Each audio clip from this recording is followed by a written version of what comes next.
بسم اللہ الرحمن الرحیم۔ السلام علیکم۔ اردو سٹوریز ہاؤس میں خوش آمدید۔ ہمارے چینل کو سبسکرائب کیجئے اور ویڈیو اگر پسند آئے تو اسے لائک کیجئے۔ آج کی کہانی کا آغاز کرتے ہیں۔ ہمارے اسکول میں چھٹی کلاس سے ABC شروع کر دی جاتی تھی۔ مجھے یاد ہے تب ہم سب CUP کپ کو CUP سب پڑھا کرتے تھے۔ اس انگریزی کا بہت بڑا فائدہ یہ تھا کہ اکثر ٹیچر بھی اس کو صحیح سمجھتے تھے اور نمبر بھی اچھے مل جایا کرتے تھے۔ میٹرک تک مجھے انفارچونیٹلی کے اسپیلنگ یاد نہیں ہوتے تھے۔ پھر میں نے دیسی طریقہ اپنایا، پورے لفظ کو 4 حصوں میں تقسیم کیا اور یوں اسپیلنگ یاد ہو گئے۔ یقین کیجئے جب گورمے ریسٹورنٹ بھی کھلا تو اکثریت اسے گورنمنٹ سمجھتی تھی۔ آج بھی شیورلے کار کا نام شیورلیٹ زبان زدِ عام ہے۔ ویسے ایسی انگریزی پڑھنے کا اپنا ہی مزہ ہے۔ کیمسٹری اور کنالج سے آگے جہاں اور بھی ہیں۔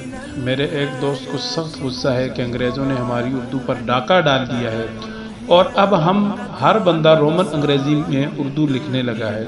انہوں نے اس کا بدلہ لینے کے لیے انگریزی کو اردو میں لکھنا شروع کر دیا۔ پچھلے دنوں ان کے چھوٹے بچے کو بخار تھا۔ موصوف نے اسے اردو میں انگریزی کی درخواست لکھ کر بھجوائی۔ Dear sir, I beg to say that my son is ill and not able to go school. Kindly grant him leave for 2 days. Yours obediently. یوں ہی ان کی درخواست پرنسپل تک پہنچی تو انہوں نے غور سے درخواست کا جائزہ لیا۔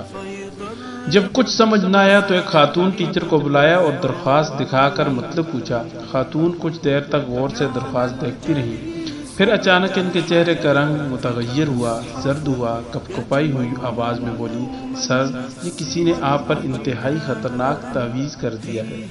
مجھے تسلیم ہے کہ میں انگریزی نہیں جانتا، اسی لیے ابھی تک ڈاکٹرائن کو لیڈی ڈاکٹر سمجھتا ہوں۔ اللہ جانتا ہے میں تو ایک عرصے تک سکول کو سچول اور کالج کو کولیگ اور ایشیا کو آسیہ پڑھتا رہا ہوں۔ انگریزی کو ذبح کیے بغیر مزہ ہی نہیں آتا۔ میرے ایک دوست کا کہنا ہے کہ ہماری کیئرلیسیوں کی وجہ سے انگریزی کا تلفظ خراب ہو رہا ہے۔ میرا خیال ہے غلط کہتا ہے۔ انگریزی کی بوٹیاں نوچنے کی لذت بے مثال ہے۔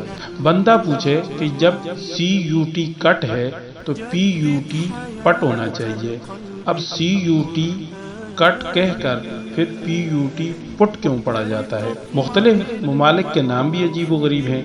اب ہمارے ہاں صبح کو مارننگ اور شام کو ایوننگ کہتے ہیں، لیکن جو ملک شام ہے اس کو ایوننگ کے بجائے سیریہ کہا جاتا ہے، یہ بھی غلط ہے۔ یورپ کے سپیلنگ کے شروع میں ای کیوں لگایا جاتا ہے بھائی؟ کہاں سے آیا یہ ای؟ بینکاک کو BANGKOK لکھنے کی کیا تک بنتی ہے؟